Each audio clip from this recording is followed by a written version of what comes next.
Don't invest in someone based on how much you like them. You invest in them based on how much they invest in you. That time, that value you should put in should be expensive. It should come at a high cost. And the cost is, I'm willing to give you the world as long as you meet me there. Pay very close attention to whether this person is bringing you the same amount of value.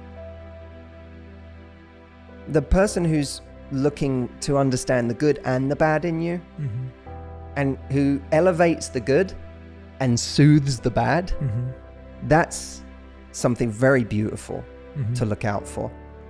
Standing out has become more important than ever. For a lot of people, they're not experiencing what they see as an endless ocean of choice. What they're experiencing is an endless ocean of disappointment, of constantly talking to people with it not going anywhere. Wow. Or, you know, meeting someone, it seems to be going well for a few dates and all of a sudden they disappear. It's not enough to think they're great. The relationship itself has to provide you with value.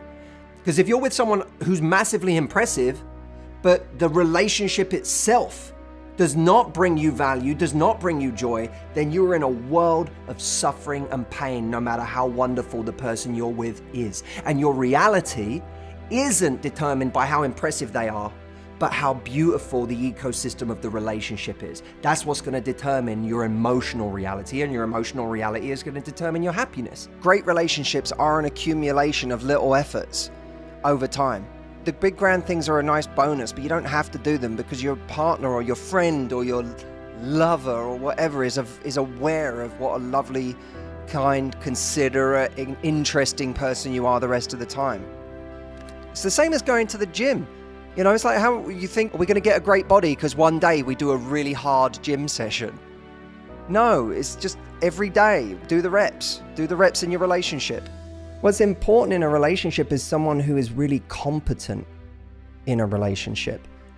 So I think that there's a learning that we get from relationships, but in order to do that, you actually have to be in a space of being willing to put eyes on yourself. Yeah. And in a constant student mindset, which most of us are not. You know, we do go into relationships, a lot of us, thinking we know it all. We learned it all from our last relationship. It's a cliche, but there's always another level. There are so many levels to life, and it fascinates me. Great relationships should help heal past wounds in some way, because it's two people who make each other feel safe, feel loved. But what we can't do is blame someone for not being able to handle our weapons. One of the biggest problems is people falling for people really quickly, falling in love too fast. Anyone can go on a date and dazzle for 5 minutes. And then if you don't get any more of that person, then they just feel dazzling. And when someone's only giving you 5% of their energy, it's really easy for them to remain mysterious and exciting. What's exciting about the beginning of a relationship is that we don't feel like we've fully figured each other out. Well, I want to see how you are in week 4. Yeah. Or I want to see how you are in month 3. Yeah. And until you've been there, you really don't know how great of a partner somebody is going to be. That we learn a lot in the moments where you have your first fight, or you reveal something about yourself and you see how they react to it. You can't know what this person is like in year 3 of a relationship. You don't know what that person is like in those stages. So thinking that you have all the answers because you've been on even 10 or 15 dates with this person and had a wonderful time is a fallacy, a fantasy. When two people really know each other, there's that sense that these are two completely known quantities. Now, from one aspect, that's really attractive because it creates love, it creates connection, it creates a bond.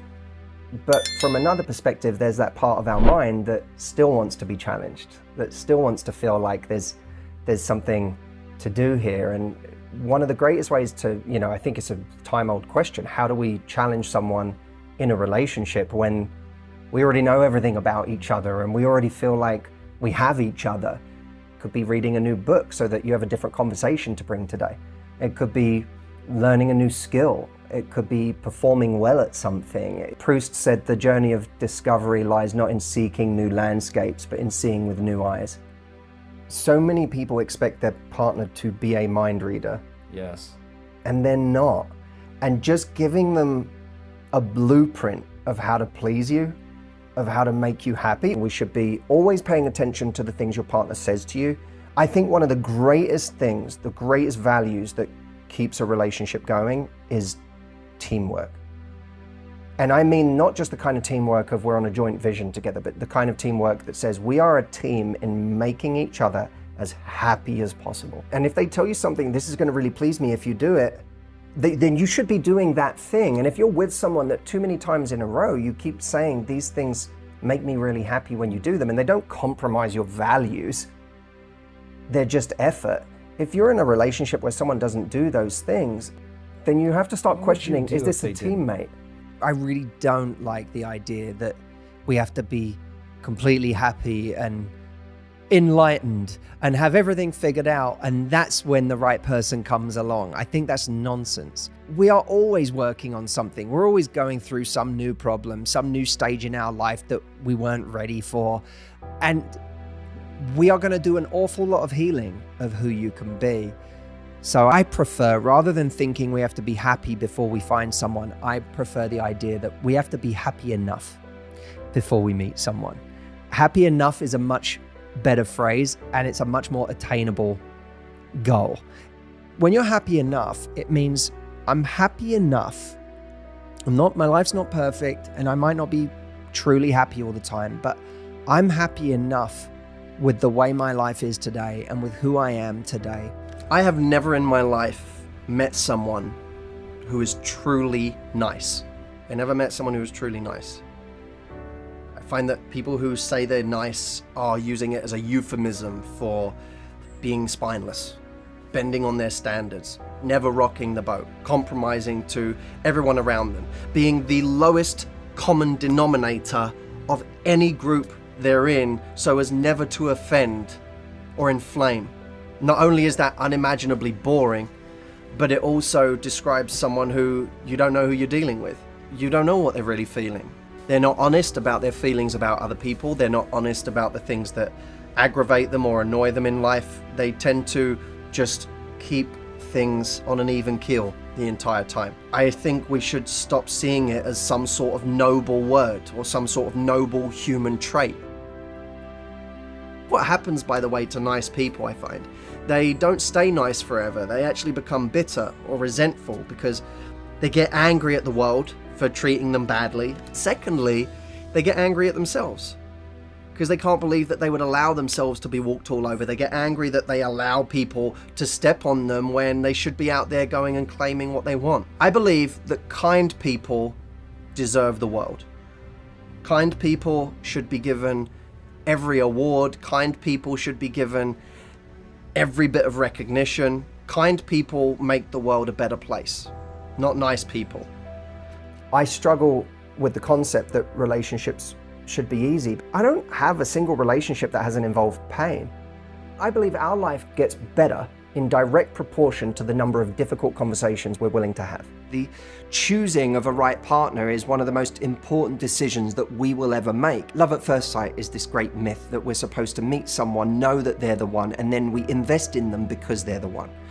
And I think that often it works the other way around. You meet someone, yes, they have a lot of the qualities that you really want in a person. Yes, there is some initial chemistry, but then they become the one by what you invest in them and by what they invest in you. You create something special because you build it together. The problem is, if you're so fixated on worrying about whether someone is the right person, you never actually invest enough to get past the tipping point of feeling like you've got something incredibly special on your hands.